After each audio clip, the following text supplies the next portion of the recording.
Hey, Mike here. I just wanted to let you know that you can listen to Dark Poutine early and ad-free on Amazon Music, included with Prime. You're about to listen to a historical episode of Dark Poutine. After episode 149, you will find Scott is no longer with the show. In an effort to maintain continuity and offer listeners as many episodes as possible, we are leaving the episodes in which he co-hosted intact. Thank you.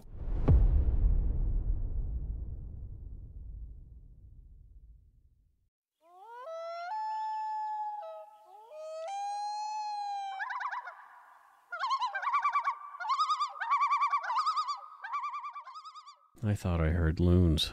Did you hear loons? Caw-caw, caw-caw. No, that's not the sound they make. No. Welcome to Dark Poutine. I'm Mike Brown, creator and host. With me, as usual, as you just heard, is my good friend and co-host Scott Hemingway. Say hello, Scott. Hey, what's cracking, Mike B-Boy Brown? Well, you know, my back. My hips when I stand up because I've got old man hips. It's funny you say that. I was just walking over here and I yawned. And I went, oh, my back. It wasn't even an arm yawn. Oh, my. It was just a mouth yawn, and I hurt my back. Hashtag old. The views, information, and opinions expressed during the Dark Poutine podcast are solely those of the producer and do not necessarily represent those of CuriousCast, its affiliate Global News, nor their parent company, Chorus Entertainment. Dark Poutine is not for the faint of heart or squeamish. Listener discretion is strongly advised. We're not experts on the topics we present, nor are we journalists. We're two ordinary Canadians chatting about crime and the dark side of history. Chatty Cathy. Yeah. Let's get to it. Put on your toque, grab yourself a double-double and a Nanaimo bar. It's time to scarf down some Dark Poutine. Yeah.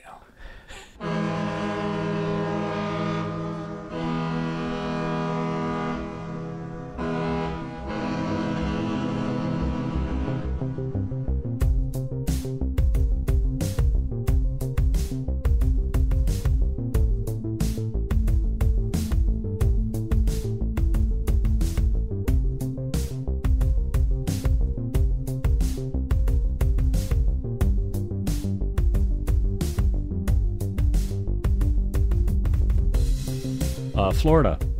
CrimeCon, May 1st to 3rd, and I'm hoping that it isn't canceled like South by Southwest. Yeah, you just took the words out of my mouth. It's Holy exactly, crow. As soon as I read that, I'm like, okay, like this is getting serious. I'm going, regardless. I'm going to Florida. So, MikeCon. Yeah. If you are going to CrimeCon, use Poutine 2020 when purchasing your tickets at crimecon.com for 10% off your ticket purchase. It helps our show, and it will help you. 10% off is a good thing. Yeah, that's good savings.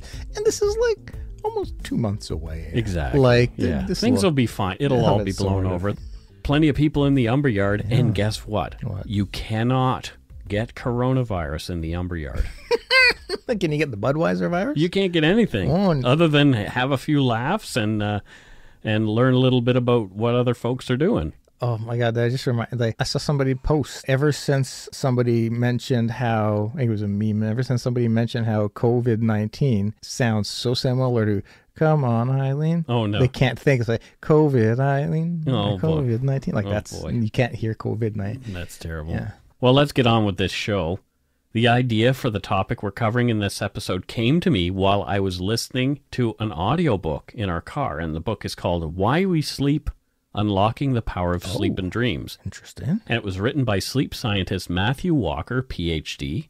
Dr. Walker is the director of UC Berkeley's Sleep and Neuroimaging Clinic. Sounds legit. According to Goodreads.com, in the book, Walker, quote, reveals his groundbreaking exploration of sleep, explaining how we can harness its transformative power and change our lives for the better. It's legit, like how important sleep is. My whole goddamn life was full of just terrible, terrible sleeps, and it has such an impact. Yeah. You, quote unquote, wake up, and your whole day is just like walking around in fog. It's true. Yeah. Yeah, it's not good. No, it's not. So get more sleep. There, end of the episode. And no, in a chapter on somnambulism. Did you say that again? Somnambulism. Somnambulism. Dr. Walker mentioned this famous precedent-setting and tragic Canadian case. Whoa. I had heard the story before, but I'd forgotten about it. So I came home, started looking into it, and fell down a rabbit hole. Oh, geez. This was so compelling, I put the case that we'd planned for this week on hold so we could cover this one instead. Yeah. It has become my favorite case to research and write about for a number of reasons. This is so bizarre that we're talking about this. Yeah. And I'm not kidding you. Last night, I was having a chat with a friend who was telling me how was concerned because her husband was sleepwalking. Well, What is very odd. And the next day I come here and we're talking. well, have her listen to this episode, which Yeah. drops drops on Monday. I'll wait till this is done because I don't want to feed her.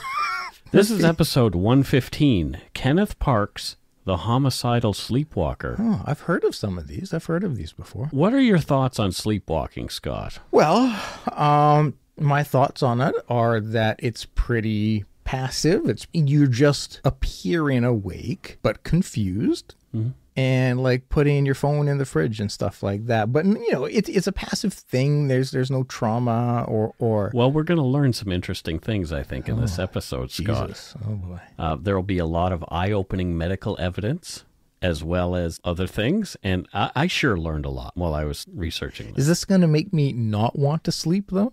No. Okay. It'll make you okay with sleeping. Oh, good. According to a Mayo Clinic website article on sleepwalking, also called somnambulism, as we've said before, and I'm probably not going to say that word too many times because I stumble with it. Somnambulism. No. Sleepwalking usually occurs early in the night, often 1 or 2 hours after falling asleep. It's unlikely to occur during naps, so probably it's never going to happen to you. A sleepwalking episode can occur rarely or often, and an episode generally lasts several minutes but can last longer. Someone who is sleepwalking may get out of bed and walk around, sit up in bed and open his or her eyes, have a glazed, glassy-eyed expression, not respond or communicate with others, be difficult to wake up during an episode, be disoriented or confused for a short time after being awakened, not remember the episode in the morning, have problems functioning during the day because of disturbed sleep, and have sleep terrors in addition to sleepwalking. Sleep terrors are horrific, apparently. So I've never had them, but a friend of mine used to have them, where he would dream about machinery coming to get him, and he would just lay screaming in the middle of the night. I loved how broad, though, sleepwalking can occur rarely or frequently. Yeah. So it's just a broad spectrum. Sometimes a person who is sleepwalking will do routine activities, such as getting dressed, talking, or eating. Leave the house. Drive a car. It's terrifying. Engage in unusual behaviors such as urinating in a closet. Engage in sexual activity without awareness. What? Get injured, for example, by falling down the stairs or jumping out a window. Oh, God. Become violent during the period of brief confusion immediately after waking or occasionally during sleepwalking. End quote. Jeez. Right? This is serious. It is serious, and it gets quite serious here. While watching Saturday Night Live, 23-year-old Kenneth Parks fell asleep on the couch of his Pickering, Ontario home. His wife and infant daughter were asleep upstairs. In the early morning hours of May 24th, 1987, Ken got up off the couch, put on his coat and shoes, grabbed his keys, and walked out of the house. Kenneth opened the garage door, got into his car, started it, and drove 23 kilometers to the home of his in-laws, Denis and Barbara Woods, in a townhome in Scarborough. Ken arrived around 2:40 a.m. The trip included a number of stop signs and at least 3 traffic lights, as well as navigating on and off of the 401, a multi-lane highway. Now, everywhere I go, I'm just going to be thinking, is this guy sleepwalking? Is this guy sleepwalking? Ken parked in the underground parking away from other cars. Ken retrieved a tire iron from his car's trunk and used his key to enter the house. Ken then obtained a sharp knife from the kitchen. He made his way to the master bedroom, and the massive 249-pound man, who his in-laws referred to as a gentle giant, straddled his father-in-law, Denis, and strangled him unconscious. Denis also suffered cuts to his chest and head, but survived the attack. Ken then beat his mother-in-law, Barbara, in the face and head with the tire iron and stabbed her 5 times with the knife he'd grabbed from the kitchen. Barbara died from her injuries. Back in the kitchen, Kenneth picked up the phone and left it off the hook. The Woods' teenage daughters were screaming, terrified, on the second floor on hearing the commotion. They heard someone run up the stairs, then make grunting noises outside their locked bedroom door. After standing there for some time, Kenneth left the home, taking the kitchen knife with him. Kenneth then drove himself to a nearby police station. He was covered in blood when he walked through the door, that of Denis and Barbara Woods as well as his own. He was distraught, and according to court documents, among other voluntary statements, he said, quote, "Oh my God, I just killed someone. I've just killed 2 people. I've just killed my mother and father-in-law. I stabbed and beat them to death. It's all my fault." End quote. This is just all so interesting. Right? I mean, if I was an officer, I'm thinking, okay, this guy just did that. He's there. He's lucid. Right. Cops and ambulance were dispatched to the Woods residence where they found a grisly scene. Mrs. Woods was deceased, Mr. Woods was badly injured and semi-conscious, and the distraught teenage girls were thankfully otherwise unharmed. Ken was bleeding badly from deep cuts to both his hands and under police escort, was taken to Sunnybrook Medical Center. He didn't even seem to realize he was injured at first. Yeah, I guess it's the stabbing and the blade. Your hand slips onto the blade and stuff. The wounds were so serious that Ken would need surgery to repair the damage. Oh, wow. Wanting to ensure Ken's competence to agree to the surgical procedures, a psychiatrist interviewed him. According to an article on the case by Matt Soniak of mentalfloss.com, quote, "The examining psychiatric resident tentatively diagnosed Parks' psychogenic amnesia and depression without psychotic features. So he was having problems remembering things." Mm-hmm. After awaking from the successful surgical repair of, quote, "the severed flexor tendons of his right middle ring and small fingers and his left ring and small fingers," yikes, Ken was formally interviewed by police. Ken told the same story time and time again. He was horrified by what he'd done and said he remembered only bits and pieces of what had gone on in the Woods' home. He wanted to be locked up so he couldn't hurt anyone else. I mean, what's already giving credence to obviously what will be sleepwalking is he took himself to the police station. Mm-hmm. Like, that's kind of supporting, like, okay, because if he was like, I just want to kill them and get away, like, yeah, scooters. He was charged with murder in the death of Barbara Woods and attempted murder for his attack on Denis Woods. He was taken to the infamous Don Jail in downtown Toronto, and then he was transferred to the Toronto East Detention Centre. He barely ate in jail.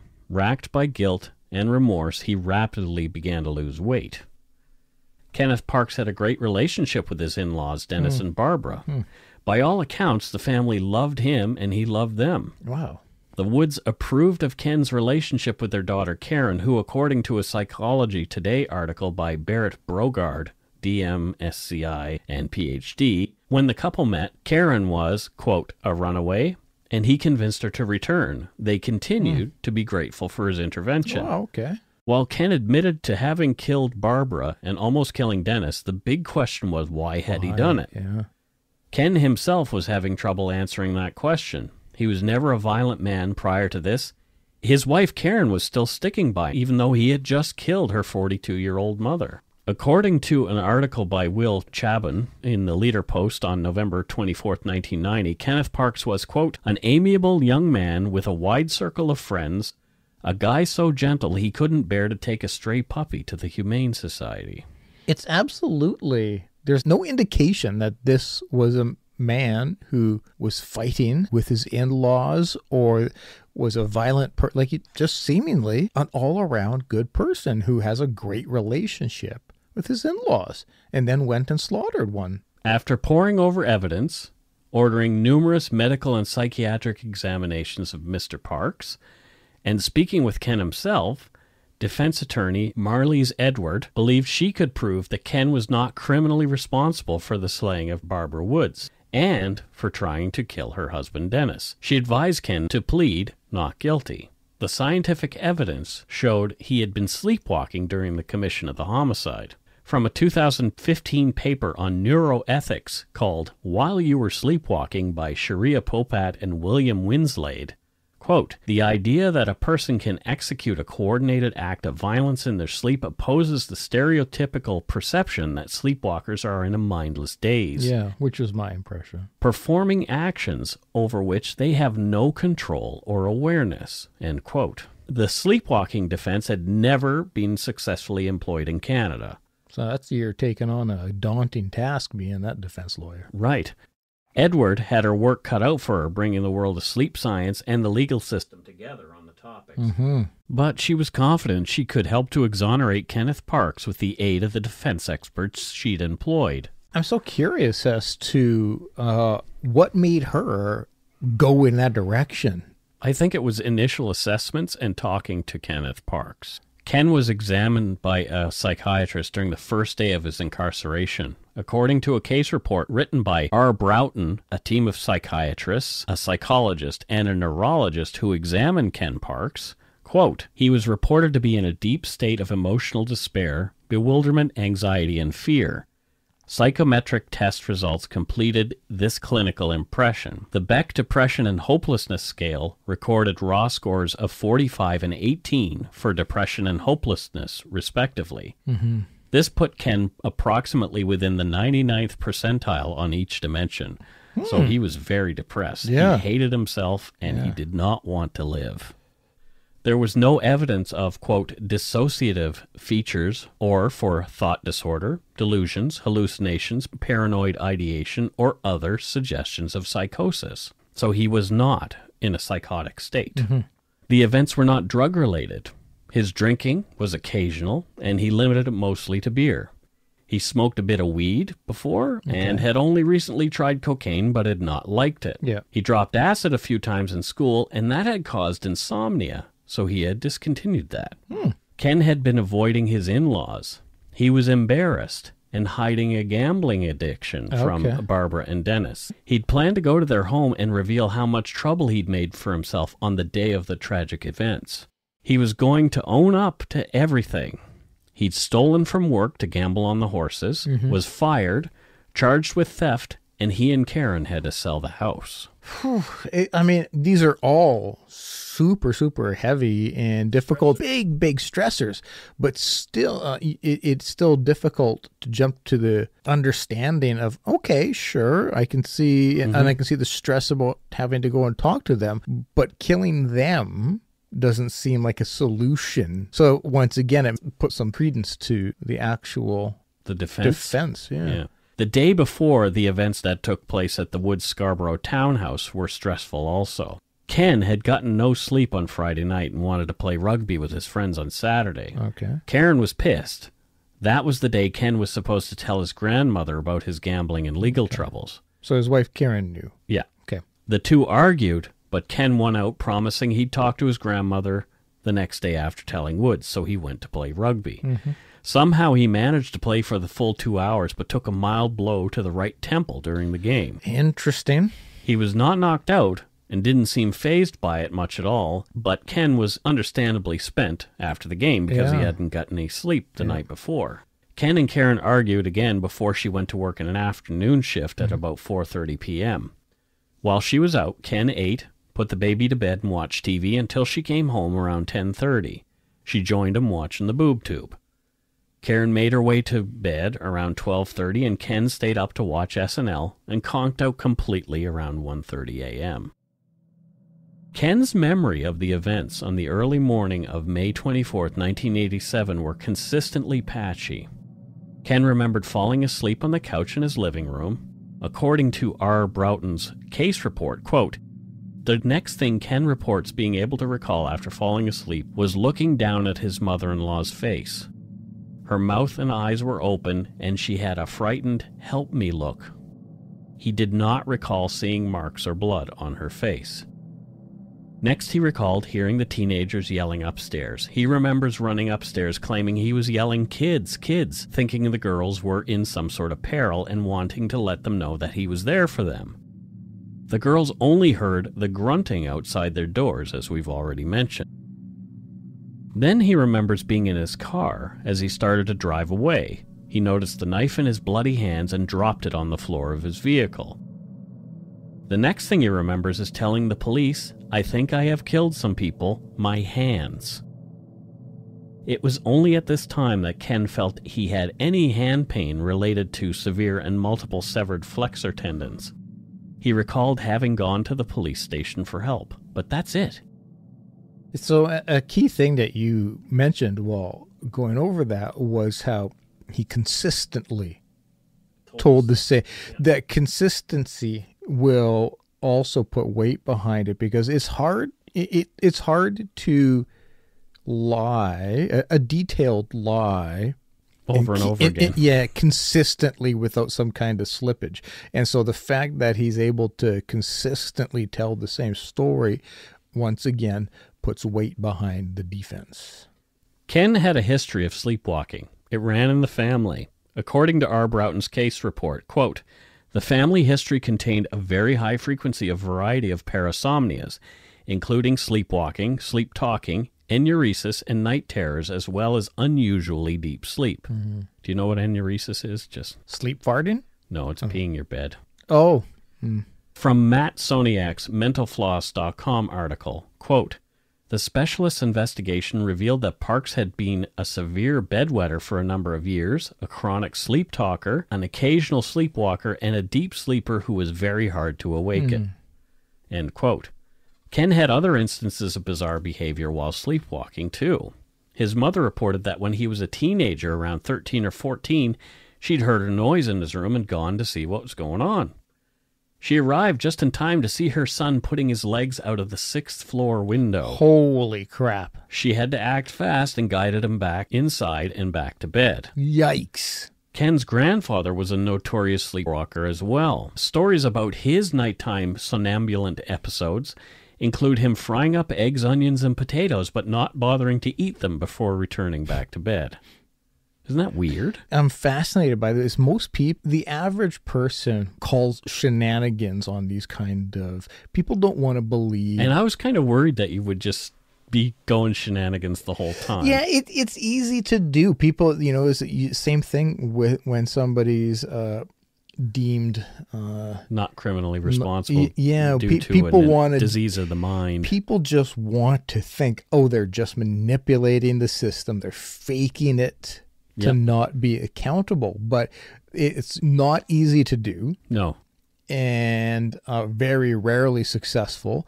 And it's not what people think it is. And so it's fascinating when you start to actually hear what built the case. Yeah. Ken's most recent serious sleep problems began in December 1986, around the birth of his daughter, so just 5 months prior. Okay. As with many new parents, sleeping with an infant in the house who has not yet developed a normal circadian rhythm can be intermittent at best. Yes. So you're the father of two. Yes. Explain how sleepy time was when Bibby and Vi first came home. I feel very, very fortunate that I didn't have to do anything because the wife. No, our kids were both. Our kids were honestly like really decent sleepers. Of course, you're gonna have some nights where it feels like all you're doing is getting up and changing a diaper, trying to calm the child down. Like there's definitely those nights, but overall they were the exception, not the rule. And so we were very fortunate. I guess they got their sleeping from me. Yeah, maybe. For people like Ken Parks, though, who already have underlying sleep issues, the stress and loss of sleep caused by the need to tend to a newborn can cause even more problems. Yeah, for sure. From Dr. Broughton's case report, Ken, quote, would have occasional totally sleepless nights thinking of his problem and began to experience daytime headaches. These were both sharp, painful headaches attributed to chemicals used at work in the making of blueprints and, quote, pressure headaches, for which he took Tylenol 3. Tylenol number 3 is Tylenol with a lot of codeine in it. Mm-hmm. And it was a powerful opiate that owned me for a couple of years. It definitely does change your outlook on things. The defense experts studied Kenneth while he slept on a few occasions, while he was in jail awaiting trial. It showed that Kenneth was suffering from insomnia and some other oddities. During one test, Ken was awakened through the night. It was hard to rouse him. He was asked his name and age, which he recalled with ease, but he struggled with his own address. The doctors employed an EEG, electroencephalograph, to measure the activity in Ken's brain as he slept. While epilepsy and sleep apnea were ruled out, there were other issues. According to David Eagleman's book Incognito, the EEG results, quote, showed a problem in which his brain tried to emerge straight from a sleep stage directly into wakefulness, and it had attempted this hazardous transition 10 to 20 times per night. Holy shit. Right. Barrett Brogard's Psychology Today article described the results as, quote, some abnormal brain activity during deep sleep, periods of partial awakenings, which is indicative of parasomnia. So some more credence. Exactly. As there's no known way to fake EEG results that I could find anyway, or that any of these scientists mentioned, this bodes well for his defense. The science backing Kenneth Parks' defense was strong, but was it strong enough to overcome what the Crown was presenting? And we're going to hear that after we take a break.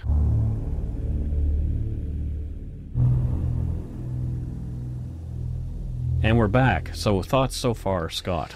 Yeah, I'm really, I don't want to say on his side, not that you have to pick a side, but I'm very much supporting what I'm hearing from the defense so far. It seems very plausible, which, yeah, if you read the headline to this kind of a story, most people's reaction is going to be, it's quackery. Don't fall for this shit. But no, I'm absolutely understanding. Yeah, I see why the defense is going in this direction. Kenneth James Park did have more than his own share of dark battles. Some a little more serious than those of the average bear. Prosecutors were going to hang their hat on those concerning things as they formed their basis of their case against Ken. Ken would undergo 2 trials. First, for the second-degree murder of Barbara Ann Woods. Later, he would face the charge of attempted murder against Denis Woods. Yep. Why do you think they did that? I don't know.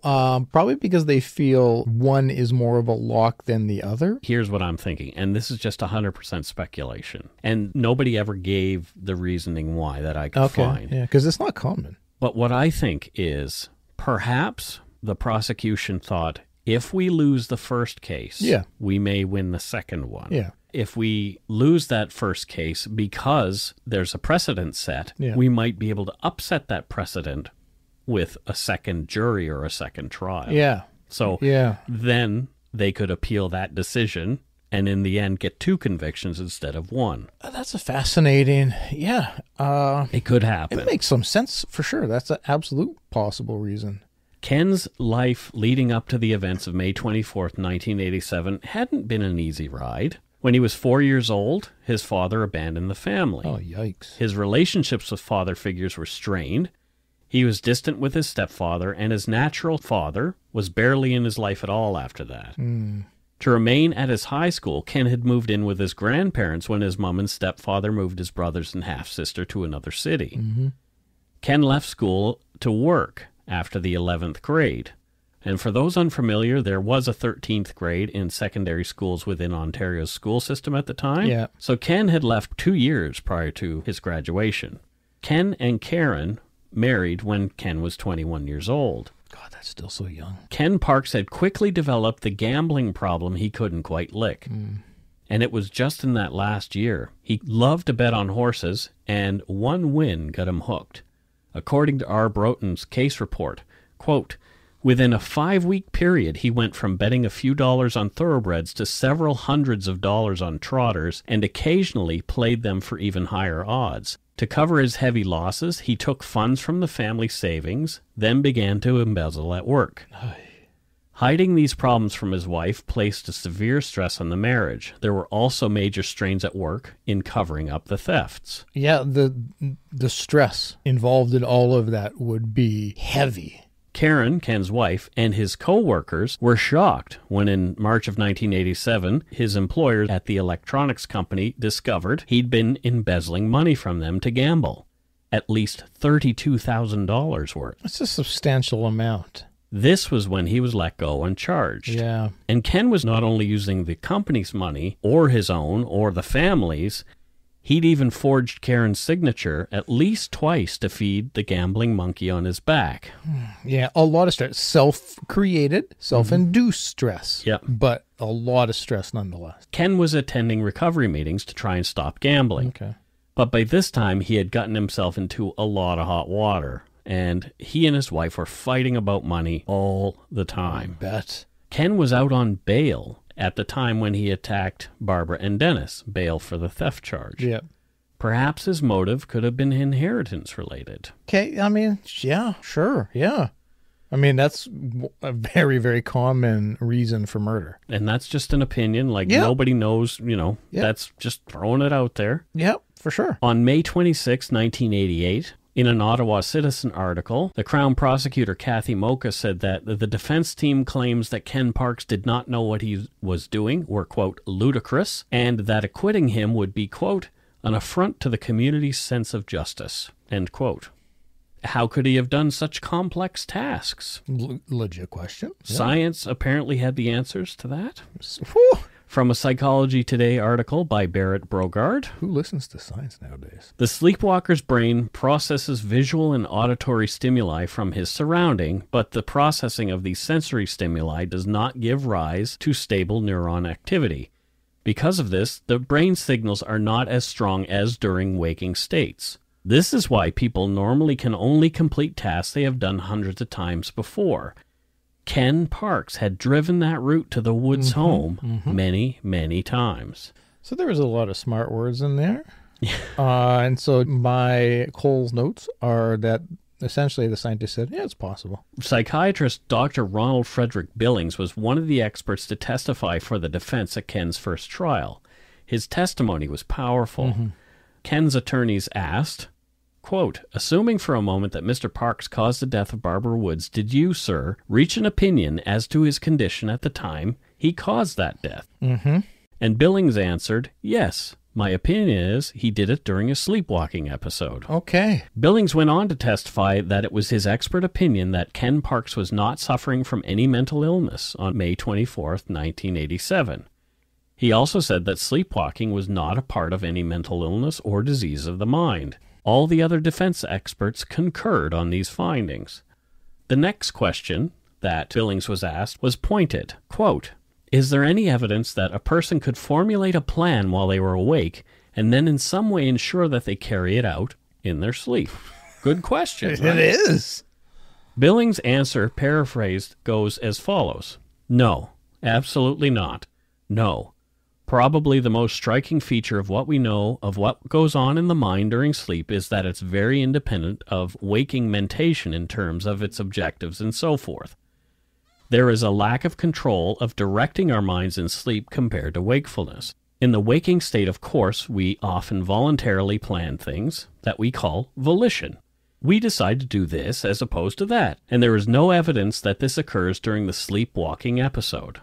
In other words, had Ken Parks planned a crime while awake? And then committed it while... Yeah, there was no way he could have consciously directed himself to commit that. Yeah. Billings said that Ken would not have been able to form intent, nor would he have been able to stop himself from carrying out the acts he was accused of. The doctor said he had only dealt with as many as 6 other cases involving violence and sleepwalking in his many years of practice, and only 3 over the last 5 years. It's that rare. Yeah. When asked whether there was a possibility Ken Parks would do this again, the doctor said it was improbable and that the chances of a recurrence were, quote, not statistically significant. That's great, but I don't think it would give me any comfort sleeping next to him. The doctor said that the treatment for these kinds of parasomnia is simple, because I knew that was going to be the next question. Quote, going to bed at a regular hour, getting sufficient sleep, having the availability of sufficient exercise, and so on, that you are tired enough at the end of the day that your body wants to go to sleep. Avoiding getting overweight and obese, and these things that could impair sleep. Avoiding alcohol. So some simple things. Some things I've avoided my whole life. Exercise. Well, a lot of those, yeah. From David Eagleman's book, Incognito, quote, as with Tourette's sufferers, those subject to psychogenic disorders, and the split brain patients, Kenneth's case illustrates that high-level behaviors can happen in the absence of free will. Like your heartbeat, breathing, blinking, and swallowing, even your mental machinery can run on autopilot. Tourette's is a great comparison. Mm-hmm. I've never thought of the two, but it's a great comparison because, yeah, you're not wanting to continually swear on the bus. No. I do. Well, some people might actually. Yeah, but, it's involuntary. The jury acquitted Kenneth James Park of the second-degree murder of Barbara Ann Woods in May of 1988. Mm-hmm. Ken was also acquitted of the attempted murder of Denis Woods, who came to forgive him over time. Acquitted on both. Okay. The Crown appealed the precedent-setting findings, but in 1990, the Supreme Court of Canada upheld the decision, saying, quote, "It supports the proposition that sleepwalking is a form of non-insane automatism." Holy crap. The Free Legal Dictionary by Phalanx defines automatism as, quote, "an involuntary act such as sleepwalking that is performed in a state of unconsciousness. The subject does not act voluntarily and is not fully aware of his or her actions while in the state of automatism." Now, here's a question. Is it possible for somebody to have been sleepwalking for 46 years? No. Because okay. Something tells me that. So I'm actually accountable for everything that's happened? 100% accountable. Shit. There have been other instances, but actual sleepwalking homicide is extremely rare. Yeah. Exceedingly so. Yeah. Just Google homicidal sleepwalking and you're down the rabbit hole that I just emerged from. It's pretty fascinating. For centuries, the defense of sleepwalking has been often unsuccessfully attempted as a defense for various crimes. I would imagine, yeah. It was not until Kenneth Parks' case that the science had finally caught up to the point where, when it actually is warranted, it can be successfully employed. Mm-hmm.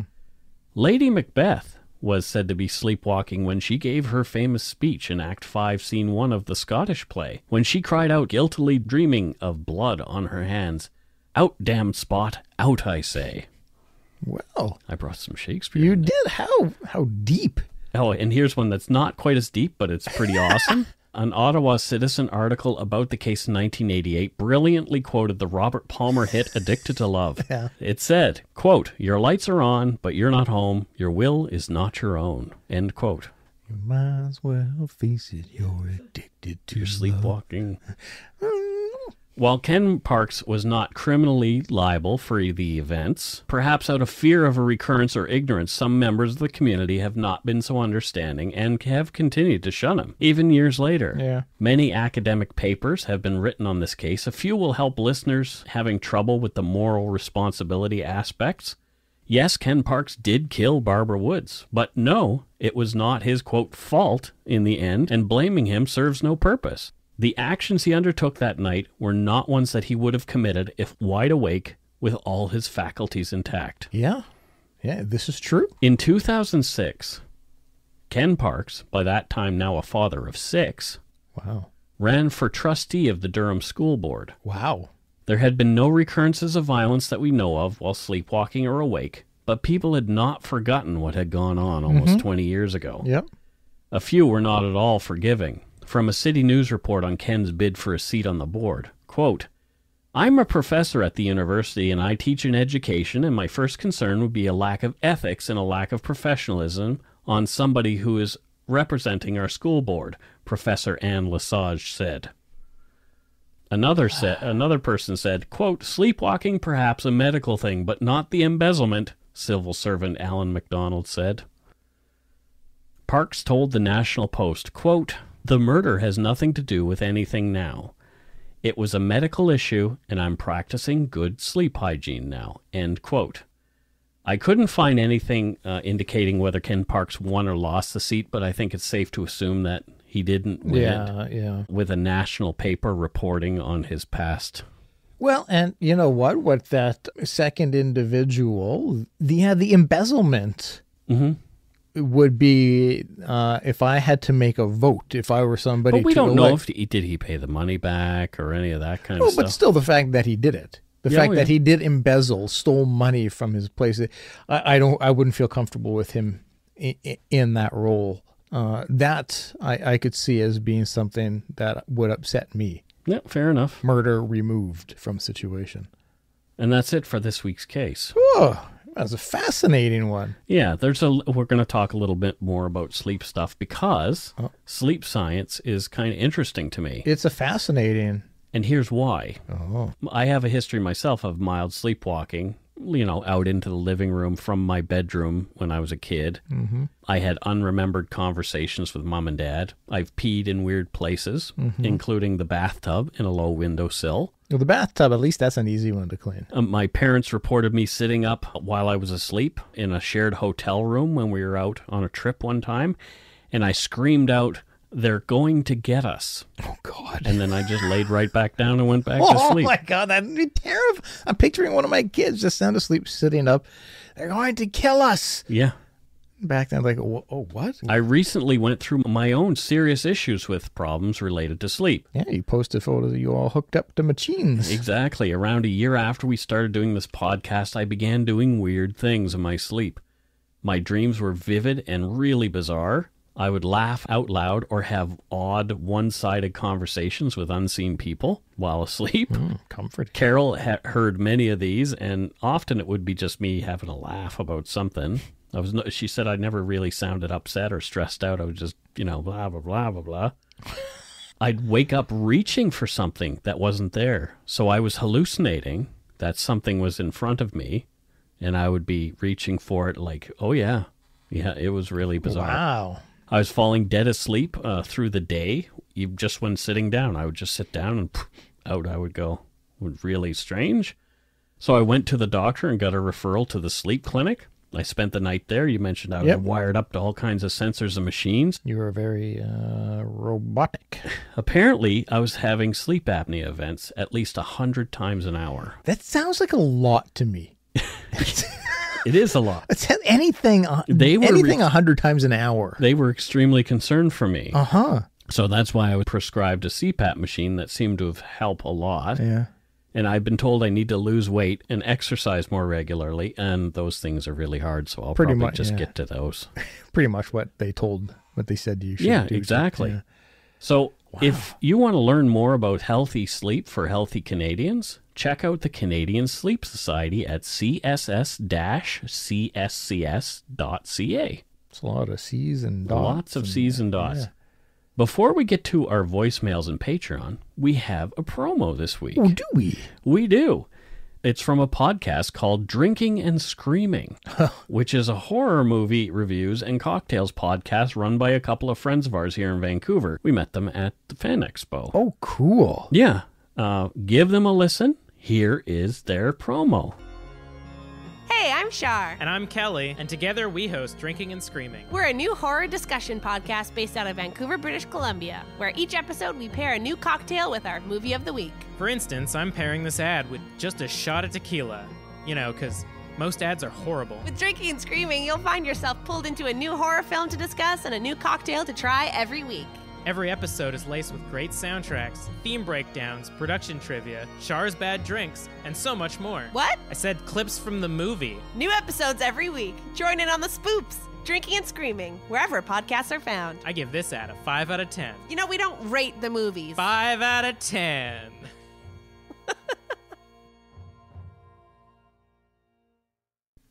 So there you go. Check them out. Give them a listen. You had me at a pipe organ. Yeah, just search for Drinking and Screaming in your podcast app. That sounds fun. Not the drinking and screaming, a little screaming, but not the drink. But it just sounds like a fun podcast. It does. Time for voicemails. Yeah. You can leave us one at 1-877-327-5786 or 1-877-DARK-PTN. That's 1-877-DARK-PTN. Yeah. Because, if your call really stands out, you might get to hear it on our show. Mm-hmm. So if it doesn't, you won't. You probably will hear it anyway. No, I don't know. Hi, Mike and Scott. It's Jeanette calling from Winnipeg. Just listened to your podcast on Ogopogo. Loved it. Everyone thought every Canadian knew about Ogopogo, but maybe just those who love sea monsters and myths like that. I was wondering if you guys knew about the lake monster here in Manitoba called Manipogo. I don't know, maybe Ogopogo's cousin. Not really sure. Couple of sightings here too, and lots of stories about the lake monster, but not nearly as well known as Ogopogo. So just wanted to let you know that Ogopogo has some cousins out here, and I love your show. Look forward to it every week. Shout out to my friend Rachel, who showed me your show, and I've been loving it. Go shit in a hat. Well, thank you. Yeah, thanks, Rachel. Manipogo, I had not. I learned a few things there. There are lakes in Winnipeg. Oh, my God. And isn't it called the province of lakes or the city of lakes? I'm just because yeah. I'm just trying to be funny. But, yeah, and Manipogo. Your dad from there? My dad is from Winnipeg. Okay. Yeah, I've actually been in Winnipeg a lot. Yeah, Manipogo. Manipogo. Yeah, Manipogo. I'd vote for him. There you go. Yeah. Man about Pogo? I don't know. Who's running for mayor this year? Manipogo. Here's a local one. Oh. Oh, hi, guys. My name's Stephanie. I live in Coquitlam near Vancouver.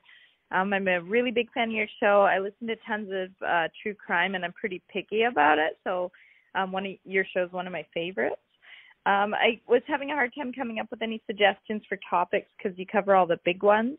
I have an obscure one that would be worth looking into. On the Sunshine Coast back in, I think it was the 70s, there was a woman who went missing, and there was a lot of rumors swirling around that her partner might have buried her on an island. I don't really know a lot about the names or anything like that, but there is a book on it that's available on Amazon. The author withdrew it and then changed it to fiction, but it's still out there, so something to look into in the future. Thanks for your show. Love you guys. Bye-bye. Thanks, Stephanie. I really wish I knew the title of the book. That sounds fascinating. Yeah. So if you want to, maybe email me at darkpoutinepodcast@gmail.com if you know the title, that would be fantastic. Yeah. But interesting that it had to be removed. Or the author probably it removed was and made accusatorial. Probably, Yeah. for legal reasons. Yeah. Oh, no, that was fiction. Fiction, no. Yeah, I'll put it in the wrong category. Well, this one looks like it's from Toronto, Ontario. Toronto. Let's try something from Toronto. Hi, Mike and Scott. This is Mira from Ontario. I just wanted to call you guys and let you know how thankful I am and how thankful we all are in the Poutine Yumber Yard. Just how respectful you guys are for the victims. A lot of podcasts don't nearly give as much respect as you do for the families and kind of make it sensational about who was the murderer or what happened. And you guys really appreciate and take time for the victims. So I just wanted to thank you for that. I also want to thank you so much for being so inspirational. I'm studying forensic psychology, and a lot of it's just keep pushing forward, and you guys give me so much motivation because you're so interested and passionate about these cases, and it really makes me motivated to really study them and understand why they happen. So I'm really thankful to you guys, and you've really helped me in a lot of dark places. So thank you so much. Have a good week. That's really, really nice. Well, thank you. Yeah, thank you. From Ontario. Yeah, thank you. And thank you for mentioning not being, we're not sensationalizing. Yeah, because some people think we're not sensational enough. But we really try, we really want it to be the story that tells the story. We don't want to. We want to be the podcast that tells the story. Well, yeah, but I don't know what I'm trying to say. But I don't know what you're trying to say either. Essentially, yeah, a good point or good case that we need Alyssa Lamb.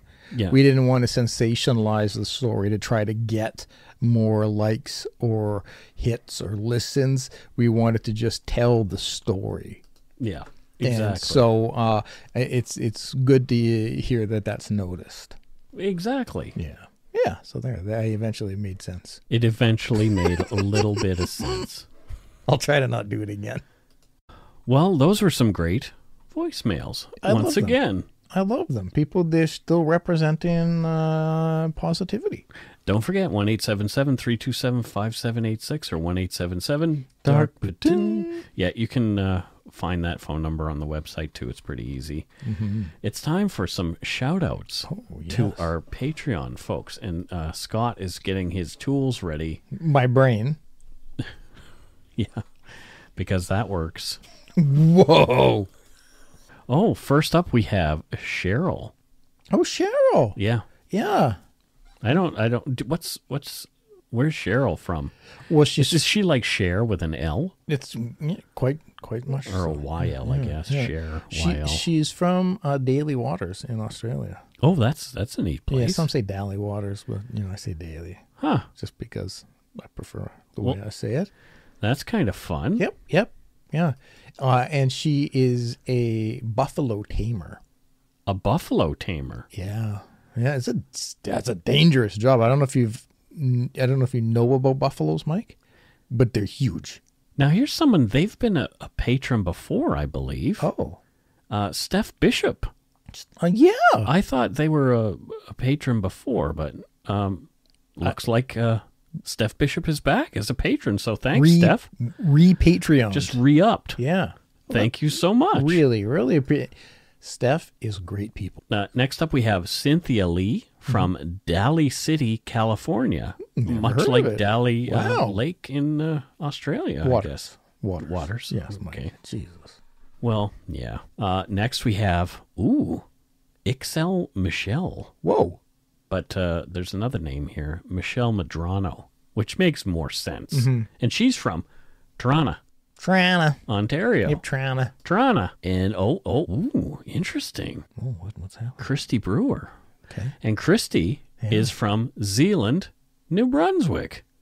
Wait a minute. There's a Zealand? I guess so. They've already used the new in New Brunswick. I was trying to find a way to work that in. It's just Zealand. Yeah.